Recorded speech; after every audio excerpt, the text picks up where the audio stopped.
थाना क्यों होता है? थाना होता इसलिए है ताकि जो कानून है, जो धाराएं हैं, उसका सही तरीके से पालन हो सके। लेकिन अगर थाना ही कानून और धारा को नहीं माने, अगर थाना ही कानून और धारा की धज्जियां उड़ाए, तो फिर आम जनता क्या करेगी?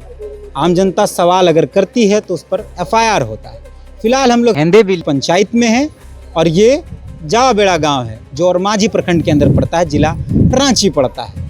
यहाँ के ग्रामीणों का ये आरोप है कि कल शाम ओरमांझी थाना के पुलिस आई और एक धीरज बेदिया नाम के लड़के को उठाकर लेकर चली गई। ग्रामीणों का कहना है कि धीरज को इसलिए गिरफ्तार किया गया कि धीरज यहाँ जो सड़क है वो नहीं बन रही है, उसका लेकर उसने विरोध किया। यहाँ जब आप जाएंगे, जो हाईवा से आप खड़ा देख रहे हैं, तो यहाँ पे थोड़ी दूरी पर पतरातू प्रखंड के अंदर रामगढ़ जिला पड़ता है, उसके अंदर एक माइंस चलता है। उस माइंस का जो रास्ता है वो यही है। सड़क बहुत ख़राब है, आप विजुअल्स में देख सकते हैं। हम जब आ रहे थे रांची से तो सड़क बहुत ख़राब है। धीरज, ये जो गांव वाले कह रहे हैं कि धीरज ने उसका विरोध किया कि सड़क बने, और कंटिन्यू चल रहा है इसका विरोध। धीरज को पुलिस गिरफ्तार करके रात में, शाम में लगभग 5-6 बजे चली गई उसकी पत्नी के सामने और तमाम कुछ लोगों के सामने। लेकिन सवाल ये कि जब धीरज की गिरफ्तारी हुई या धीरज को जब उठाया गया तो क्या परिवार के लोगों को जानकारी दी गई? अगर नहीं दी गई तो ये भी एक अपराध है। ये लोग तो पढ़े लिखे नहीं हैं, इनको कानून नहीं पता है। इनको ये भी नहीं पता है कि इनके लिए कौन से कानून है और इनके खिलाफ कौन से कानून है। लेकिन थाना में जो थाना प्रभारी थे या जो लोग भी आए थे वो तो पढ़ लिख कर आए थे। उनके यहाँ वर्दी है, उनके तमंगा लगा हुआ है, जीप में आए थे, बंदूक था। उनको तो कानून पता था, उनको तो कानून का सही से पालन करना था, पर उन्होंने भी नहीं किया।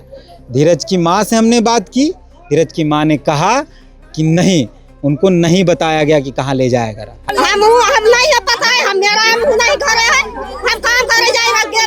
हालांकि धीरज की माँ उस जगह पर मौजूद नहीं थी, लेकिन धीरज की पत्नी थी। धीरज की पत्नी का भी ये आरोप है कि उसको भी नहीं बताया गया कि क्यों ले जा रहे हैं, कहाँ ले जा रहे हैं। किसी तरीके की इनको जानकारी नहीं दी गई। सिर्फ पुलिस आई, बहस हुआ, 2-4 थप्पड़ मारे गए, 1-2 थप्पड़ मारे गए होंगे, और जिप्सी भी नहीं था, जो गाड़ी थी, गाड़ी में बैठा के ले जाया गया। किसका गाड़ी में लेके गए? हम सोचे क्या मेरे गाँव का गाड़ी है, पता चला कि वो दूसरा गाड़ी आया जल्दी, और नहीं, सही वर्दी में आया था जो पहने ना। ये गलत है और ये अपराध है।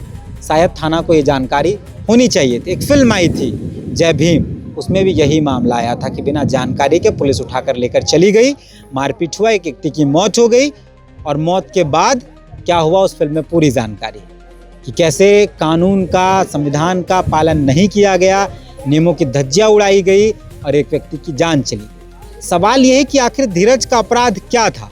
और अगर धीरज अपराधी भी है तो जब उसको उठाकर ले जाया गया तो क्यों नहीं जानकारी दी गई? और अब जब ग्रामीण यहाँ सड़क पर बैठे हैं, जाम कर रहे हैं, तो ग्रामीणों को कहा जा रहा है कि आप गलत कर रहे हैं, आप रोड जाम नहीं कर सकते हैं, माइंस नहीं रोक सकते हैं, आप ये सब कुछ नहीं कर सकते हैं। लेकिन पुलिस ने जो गलत किया, पुलिस ने जो अपराध किया, पुलिस ने जो कानून तोड़ा, इस पर पुलिस कोई बातचीत नहीं करना चाह रही है। अभी भी थाना में धीरज बैठा है। सुबह इनको जानकारी किसी के माध्यम से मिली कि धीरज थाना में ही है और उसको छोड़ दिया जाएगा। लेकिन ये जो उनकी माँ है और उनकी पत्नी है, उनका कहना है कि जिस तरीके से मेरे बेटे और मेरे पति को यहाँ से ले जाया गया, वैसे यहाँ लाया जाए तो हम इस रोड को खाली करेंगे। धीरज के पिताजी नहीं हैं, उनका एक बच्चा है। ये जो बच्चा तख्ती लेकर बैठा है, एक ये बच्चा है जिसको पता भी नहीं है कि इस बच्चा को पता भी नहीं है कि इसके पिताजी की गिरफ्तारी हुई है और उसके लिए धरने पर बैठा है। ये मुस्कुरा रहा है, इसको जानकारी नहीं है। इस बच्चे को अपने पिता के बारे में जानने का हक है। चलिए, ये बच्चा है, आप इसको नहीं बताएंगे। मैं पुलिस के, ओरमांझी थाना के प्रभारी और ओरमांझी थाना के पुलिस पदाधिकारी को ये कहना चाहता हूँ कि चलिए, बच्चा नहीं समझ पा रहा है, उसकी पत्नी तो है, उसकी पत्नी को बताया जाता कि धीरज को क्यों ले जाया जा रहा है, उसकी माँ को बताया जाता कि धीरज की क्यों ले जा रहा है। एक बूढ़ी माँ जिसका खुद का पति नहीं है, जो विधवा है, एक बेटा रहो तर 4 गो भाई बोल रहो, अब भाई सबके भी जानकारी नहीं दिल करो। ये बताइए कि ये क्या है? और इस पर जब हम बात करेंगे कि पुलिस अपना काम सही से नहीं कर रही है, तो हमें कहा जाएगा कि हम गलत कर रहे हैं। हम सारी चीज़ें कानून के संबद्ध करते हैं, संविधान के अंदर करते हैं, लेकिन सवाल ये कि क्या पुलिस ने जो किया वो संवैधानिक था? पुलिस ने जो किया क्या वो कानूनी तरीके से सही है?